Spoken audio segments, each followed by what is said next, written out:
Good afternoon, ladies and gentlemen. Welcome to the White House. Thanks for being here for your daily briefing. I don't have any announcements to make at the top, so I'll go straight to your questions. Mr. Feller. All right, thank you. Two topics. On Greece, the move by the Greek Prime Minister to put the European debt deal to a vote has caused chaos, as I'm sure you know, this morning, both for him and his government and also for markets around the world. Does the White House think that that decision puts the whole deal in jeopardy? Ben, as I said yesterday, and others have said, including the folks who briefed with me yesterday, the Europeans made some important decisions last week. What is the decision made by the Greek Prime Minister, or rather the announcement he made, just reinforces the notion that we need to, the Europeans rather, need to elaborate further and implement rapidly the decisions they made last week. It remains the case that Europeans have the capacity to deal with this crisis, and they need to implement the very important decisions they made last week to provide a conclusive resolution to it. Okay, but they're not implementing it rapidly. They're potentially putting it to a vote, which there's no sign that would pass. I'm just curious if that happens, is that something the White House sees as a real game changer, a real potential matter of jeopardy for the economy? Ben, you can be sure, as has been the case throughout this period that has involved a crisis in the Eurozone, the United States, this administration, through the President and the Secretary of Treasury and other counterparts, including those who were with me here yesterday, have been consistently engaged with their European counterparts in advising and guiding them as they work through this. But it is a European problem that needs to be addressed. They have the capacity to do it, and we will continue to work with them and consult with them as they do. And do you know, along those lines, whether the President or any member of his team has reached out to the Greek government on this issue? Not that I'm aware of. Okay, one other topic, I was just curious if the White House... Yeah, but I should just say that that's within the White House. I'm not speaking here for State or Treasury or other agencies. Okay. Wondering if the White House has any comment on the allegations that Herman Cain is facing, and whether, from your perspective, that has any effect on his candidacy for the presidency. I really don't have any comment on that. Reuters. Do you have any response to the reports of a deal between Syria and the Arab League on ending the violence there? We have seen the report. We can't verify it at this point. We welcome efforts by the international community to convince the Assad regime to cease the kind of violent acts that it's been perpetrating on its own people, against the Syrian people. What remains true today is that we continue to believe that Assad is illegitimate and should step down. Yeah. Bank of America has apparently decided not to proceed with a $5 charge for debit card. Do you think banking community may be getting the message that consumers want their behavior changed? Well, let's focus on this matter as it relates to this administration in Washington, which is that the reforms that were put into place, did not in any way suggest or compel banks to institute these kinds of fees. In fact, they were designed to, the reforms were designed to ensure the kinds of transparency, the kind of transparency that is consumers demand, and to protect consumers. Now, transparency allows for consumers to make decisions. They understand where fees are coming from, and they can see more clearly what they're paying for. And with regard to this, obviously the bank in question speaks for itself in terms of the decisions it made originally to announce the fee and now to withdraw it. But it certainly stands to reason that consumers did not react well to it. And in this case, they had the opportunity to see it for what it was and express their opinion. Do you have anything on the control of the currency? I believe is saying that big banks should let their foreclosed cases know that they can be reviewed, about 4 million cases eligible for review on foreclosure. I don't have anything for you on that. We have some guests here. I want to mix it up. Is Mark Wilson from Tampa here? Yes, Mark. Thanks, happy to be here. Let me ask you about the American Jobs Act, if you can, and its impact on Florida. I know there's about $50 billion in the president's proposal for rail, infrastructure, aviation. A chunk of that, of course, going to Florida, and I know some for Tampa. Given Florida's history rejecting the high-speed rail in the past, what's the message now? Well, with regards to rail in particular, or the Jobs Act? Well, I think with rail in particular, for starters. We continue to believe that high-speed rail is an important part of America's transportation future, that it's an element of how we can and should be competitive with the Europeans, Chinese, and others. And we have noted through the process, with regards to the Recovery Act and states decisions that states have made, that that we believe they're making a mistake, and there's certainly other states with interest in developing these kinds of high-speed rail connections that are job creators on the front end and economy builders for the future. The president says, and I think he makes a valid point, that we used to, in the United States, have the very best of everything, whether it's airports or trains or bridges and highways, and we've let our infrastructure decline, and we have ceded the cutting edge in many areas to our global competitors, and that's certainly the case with regards to high-speed rail. So we continue to work with lawmakers of both parties around the country who are interested in, as well as local officials who are interested in this kind of investment, because it really is the kind of thing that will help create a better future for the individual states and the country. Yes, Ed. Jay, I wonder if you can comment. The president previously has gone after what he calls fat cats on Wall Street for these big bonuses and whatnot over the last couple of years. There's a report that Fannie and Freddie, in particular Freddie Mac, their top 5 officers got $6.46 million in bonuses in 2010. These are institutions that obviously got taxpayer bailouts. Mm-hmm. Many of those taxpayers now dealing with underwater mortgages or foreclosures, as Ann was just talking about a minute ago. Does the White House feel any sense of outrage about Fannie and Freddie still getting these big bonuses? Well, let's be clear about one thing, just for the viewers here and those reading the transcript, that these organizations, these entities are independent, and therefore they are independent decisions. The White House is not involved, and nor should it be. That's appropriate. But there is a larger issue here. The economy is tough, people are hurting, and we understand that there's a lot of frustration out there because of that, and it's important that leaders, regulators, folks in the private sector as well as the public sector be responsive to people's legitimate frustrations.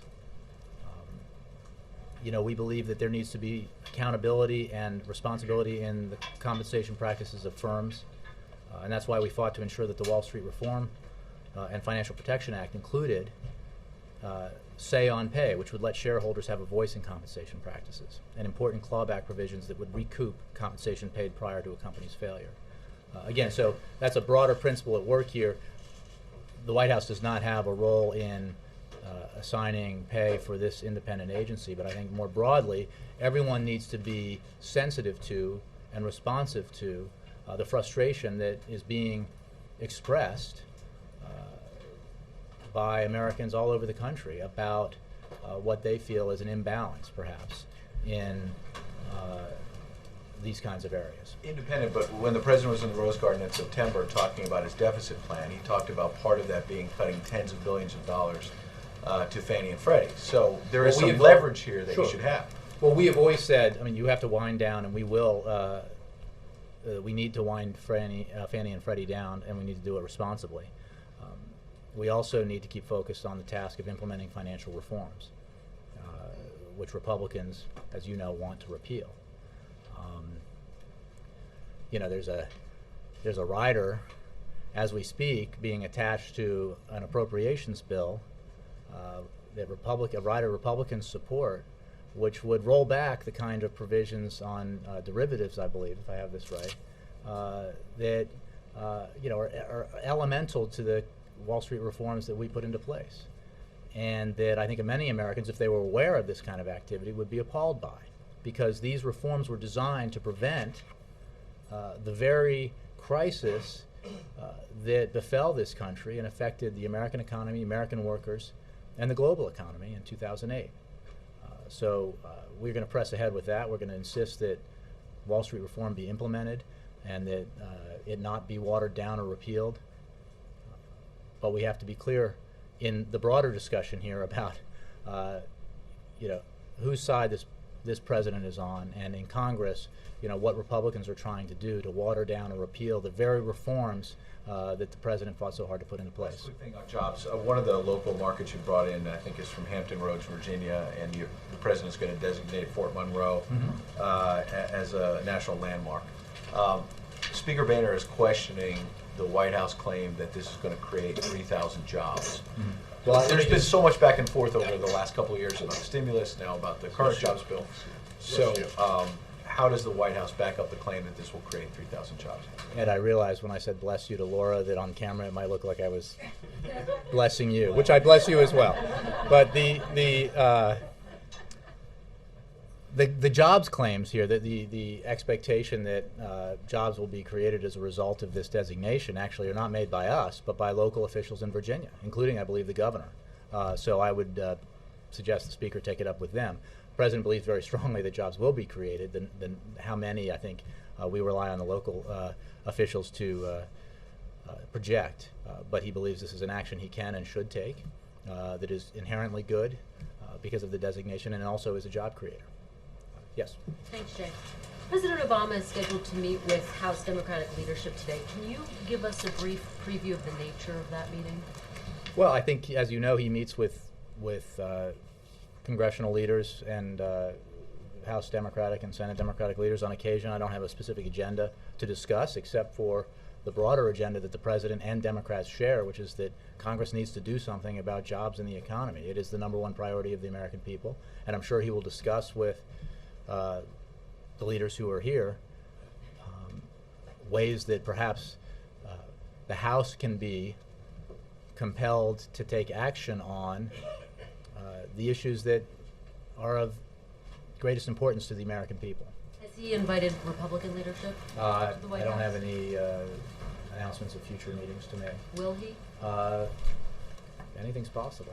And Jay, also, this super committee, it seems like a lot of the discussion that we're hearing is reminiscent of what we heard this summer. Given that we're getting closer to the deadline, has President Obama reached out to them? Will he be reaching out to them more in the coming days and weeks as we get closer? I appreciate the question. Let me make clear what is different about. There are two things that are different about this situation and the one this summer. One is, thanks to the insistence that the President made during those debt ceiling negotiations, Republicans no longer have, as a tool, the threat of default on America's financial obligations as a means of forcing action that they desire for ideological reasons or other reasons. But that tool has been removed from their toolbox, and I think the American economy is better off for it. Secondly, what's different is that, or significant about the period we are in, is that from a very early period here, before the super committee really got going, the President put forward a comprehensive package of proposals that is his plan for broad and significant deficit reduction and debt reduction. That includes an additional $3 trillion in deficit and debt reduction over the long term, and a balanced package. And Congress has that, and the super committee has that set of proposals from the President to guide it, if it so wishes, in making these decisions. And I think it's to take a step back here, not to diminish the task that the committee faces, but while it is challenging because of the politics, at a substantive level, it is not that complicated. Every group that has looked at this objectively, bipartisan groups, in fact, that have looked at this objectively, have basically come to the same conclusion, that in order to take a significant whack out of our deficit and debt, we need to do it in a balanced way. It needs to include, everything has to be on the table. It needs to include the kind of discretionary non-defense spending cuts that were implemented, as well as defense spending cuts that were implemented previously by the President in this Congress. It also has to include entitlement reform, and it has to include revenues. There is no other way to do this responsibly. Otherwise, you have to do it, via the means put forward by Congressman Ryan, for example, which, I think have been pretty soundly rejected by the American people, which is just to say, let's protect and expand tax cuts for the wealthiest Americans, hold them harmless, not ask anything from them, and shift the burden onto, in the case of the Ryan plan, onto seniors. Voucherize Medicare, ask seniors on average to pay an additional $6,000 for their Medicare. That's the kind of drastic action you have to take if you are basically saying those who have done the best over the last 30 years, and especially over the last 10 years, should bear no burden for dealing with this significant issue, which is the need to reduce our deficit and debt. Let me ask, is Tom Shad here, speaking of Hampton, Virginia? Yes, sir, Tom. Roads, yes. And we're talking about My Governor people are McDonnell. from there. My father grew up in Norfolk, Virginia. Ah, Norfolk. That's where I live right now. All right, it's a fine town. Well, Governor very small. Governor McDonnell did write a 14-page letter appealing FEMA's denial for assistance to recent earthquake victims in Louisa County, and it affected, of course, Washington as well. He says damage assessments increased from $15 million to $22.5 million, and damage to 400 additional homes. That is since the first rejection. Now, is there a chance of a reconsideration based on those numbers?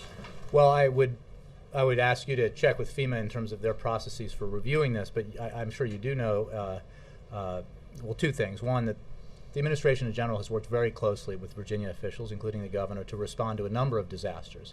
As you know, just earlier this year, August 26th, the president signed an emergency declaration for Virginia in advance of Hurricane Irene. September 3rd, very quickly after the storm, President Obama signed a disaster declaration. That comes on top of two disaster declarations previously in his administration, one in 2009, one in 2010, involving snowstorms and other severe weather.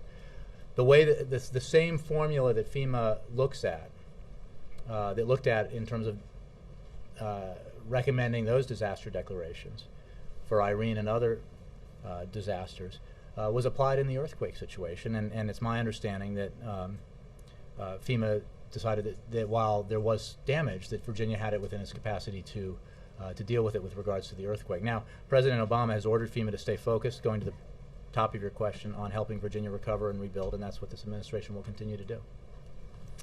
Sam. Thanks, Jay. I just wanted to ask ahead of today's meeting with leadership, how, and in light of Mr. Daley's comments to Roger Simon last week, how would you describe the president's relationship with House Democrats? I think his relationship with House Democrats is excellent, and I think that not least because Democrats in the House and the Senate share the president's goal of focusing on the economy and jobs. And it is very clear through this process, clear and unfortunate, that the obstacle to passing significant legislation that would grow the economy by up to an additional 2% next year and add up to 1.9 million more jobs, according to outside economists, is the Republicans. They voted in lockstep against it in the Senate, and they won't bring it up in the House. They won't separate it out and bring up provisions within it.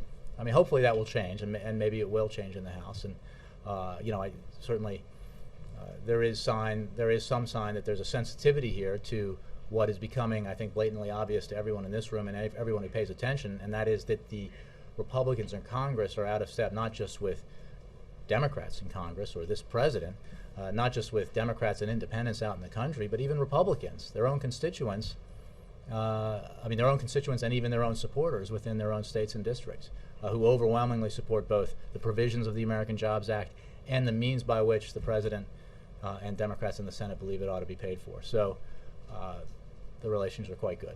So today's not about fence-mending? It's not at all. In fact, I think it's very much about strategizing on the number one priority that the president has, that the Democrats have, and that the American people have, which is doing something about sluggish economic growth and sluggish job creation. And it going back to early questions about the situation in Europe. We have to take action on the things that we can control, and this is something we can control. The president believes that if Congress were to act, as outside economists have said, that we can actually do something positive for the economy, for Americans who are looking for work.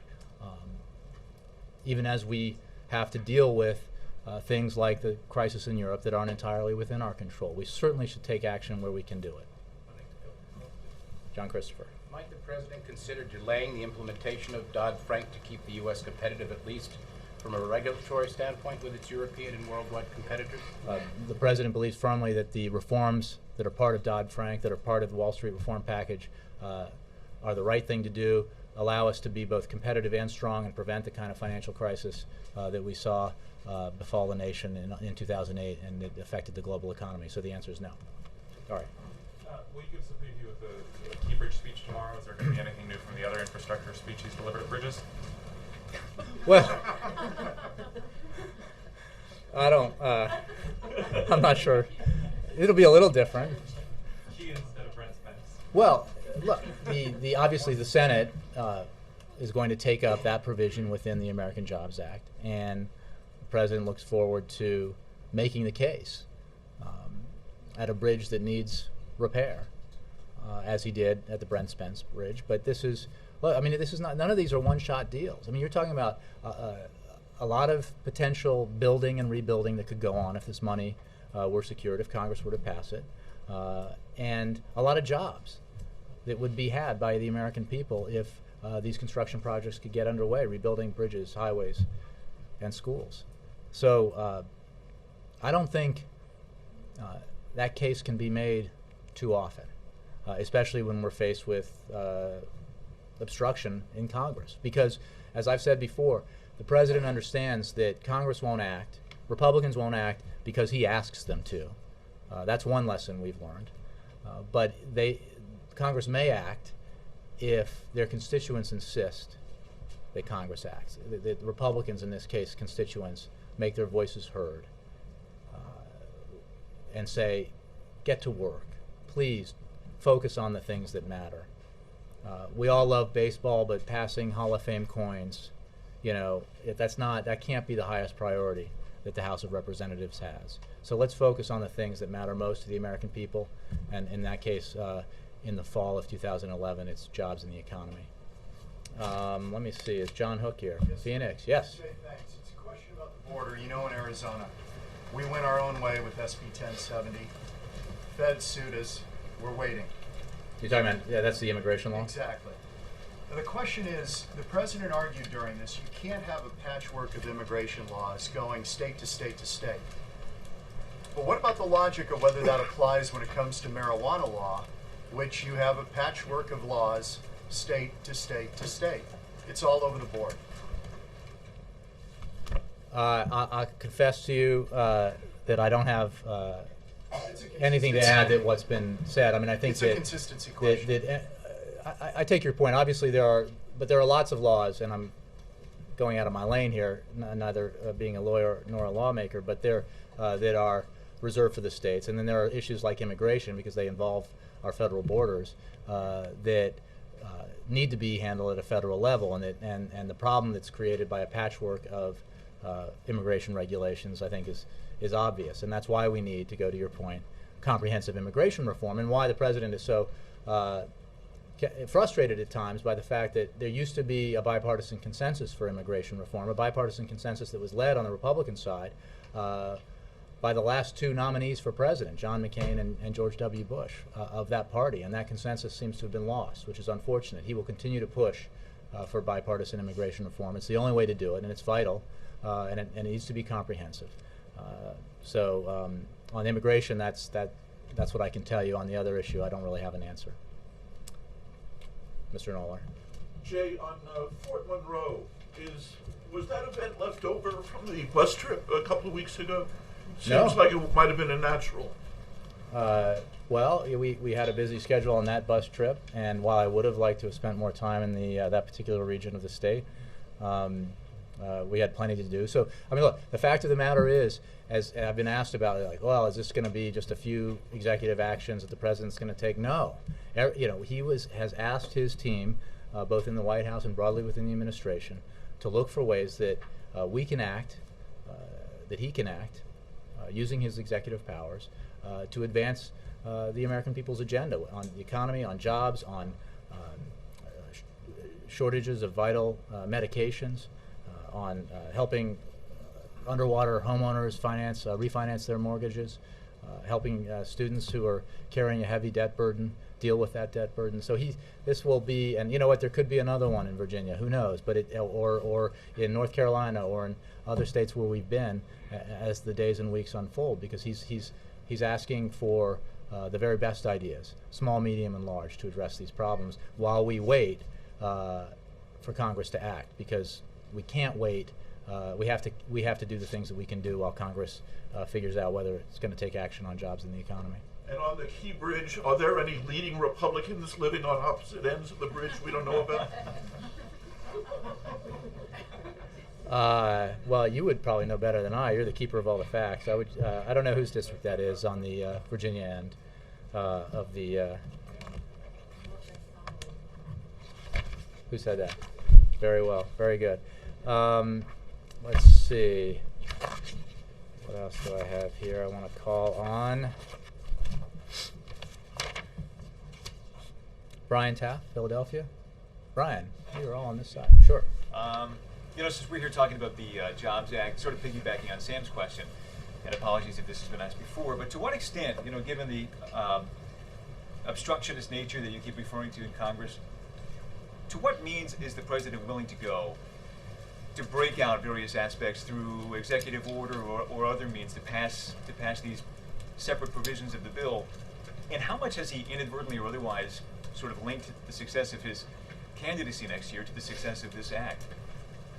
To the Jobs Act? Well, he will do everything within his power to take action on the things that he believes are vital for the American people, and that includes the executive actions that he's taken and executive actions he will take in the future. And he will continue to make the case for the Jobs Act. Look, prior to today, I've been asked, oh, isn't this just politics? The president's out there doing this because he wants to create a contrast with Republicans. He wants to run against a do-nothing Congress. And I can assure you he would like nothing more than to be deprived of the opportunity to run against a do-nothing Congress because Congress actually decided to act and pass the American Jobs Act.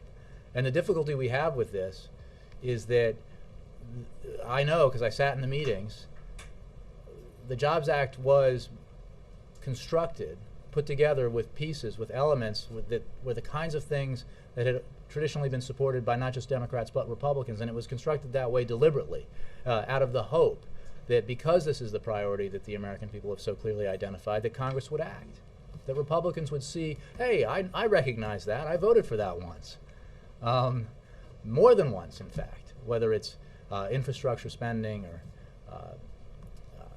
payroll tax cuts, assistance to small businesses. These are the kinds of things that should and have in the past deserved bipartisan support. So we will continue to press forward on it, and the president hopes very much that Congress will, in the end, break down and do the right thing. The Republicans will, in the end, because their constituents demand it, pass the provisions of the Jobs Act that are so absolutely necessary for this economy and the American people. As for the election, that's a year away, and an eternity in politics. He's focused on doing the things he can do right now, executive actions, legislative actions to move the country forward and help the American people. Yes.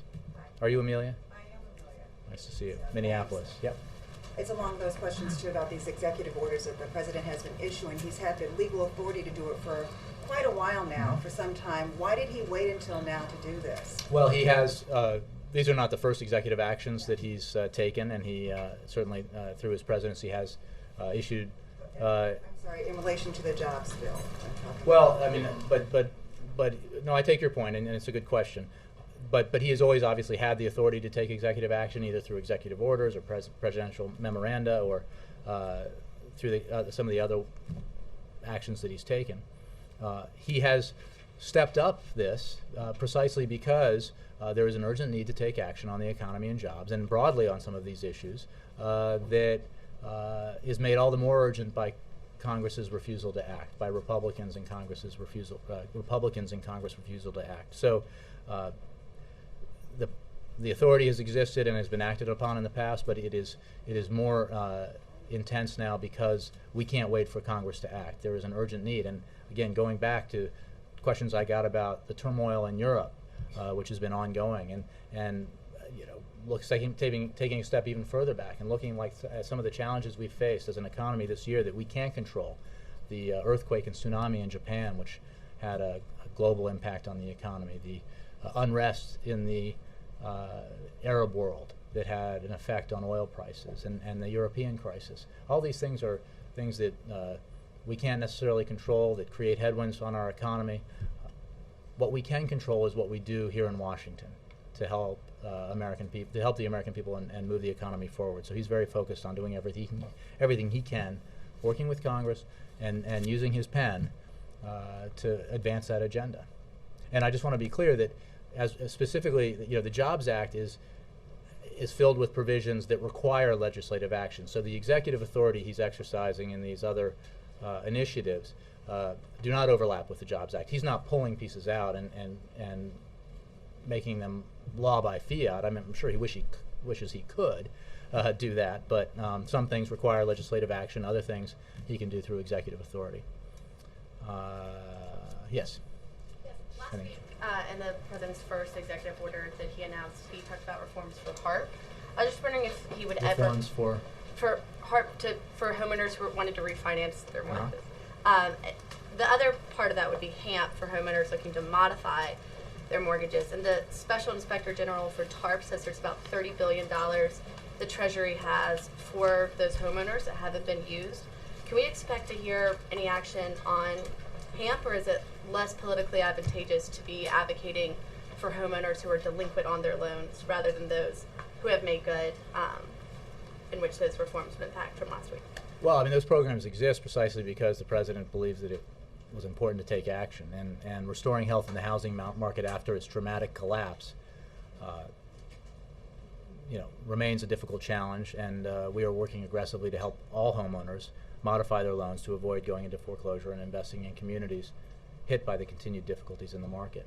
I don't have any announcements to make about next steps, but one thing we have learned through this process is that this is a tremendous challenge. The impact of the bursting of the housing bubble is broad and deep, and this president's committed to taking a series of actions to address that challenge, including the one he announced to help homeowners who are underwater but meeting their payments get refinancing, including the forbearance for unemployed Americans who are trying to stay in their homes, and obviously including HAMP and HARP and other programs.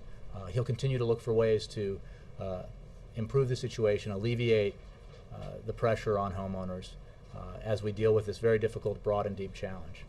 Brianna. How were the news outlets, Jay, that the president is doing interviews with today, how were they chosen, and what's he hoping to achieve? I mean, they represented a variety of states and cities in the country. We have Portland, Phoenix, Denver, Minneapolis, Houston, Omaha, Tampa, Hampton Roads, Philadelphia, as well as Hearst here, representing multiple localities. I mean, I think as you know, this is a unique day that we're having here, sort of live from the White House, and this is a program that we haven't done before. But the president has engaged in many regional interviews in the past, and we've brought in smaller groups of regional reporters, television reporters, and others, because it's very important for the American people to hear from their president. And one thing, it is true that the national media, largely represented here, is incredibly important and is a means through which we communicate and talk about what the president's doing. But the fact is that Americans all around the country, there are Americans all around the country, and the many, many millions, who get their news primarily through local television, local affiliates, and the president's very interested in communicating with them, in telling them what he's doing here, discussing the challenges that face their specific communities, the opportunities that those communities may have, whether it's in Hampton Roads because of the coincidental announcement of the Fort Monroe designation, or Las Vegas isn't on this, but we were out in Vegas recently talking about foreclosures, and we were out in Denver recently. I mean, so it really it's it's something, whether through this format or others, we will continue to do as previous presidents have, because we need to reach Americans where they live, if you will, to communicate with them via the media that they consume. And in this case, local television is obviously something that a lot of Americans rely on. Specifically on his jobs message, obviously, I mean, that's the message that I imagine he's really trying to push here. Sure, that is the message that he's been pushing, well, in many ways since the day he took office, but certainly since we put forward the American Jobs Act.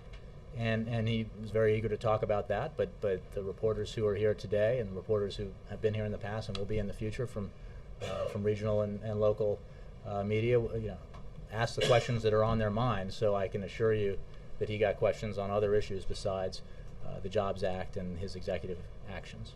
Thanks, Jay. Let me just call on Tracy Berry. Yes. Thank you.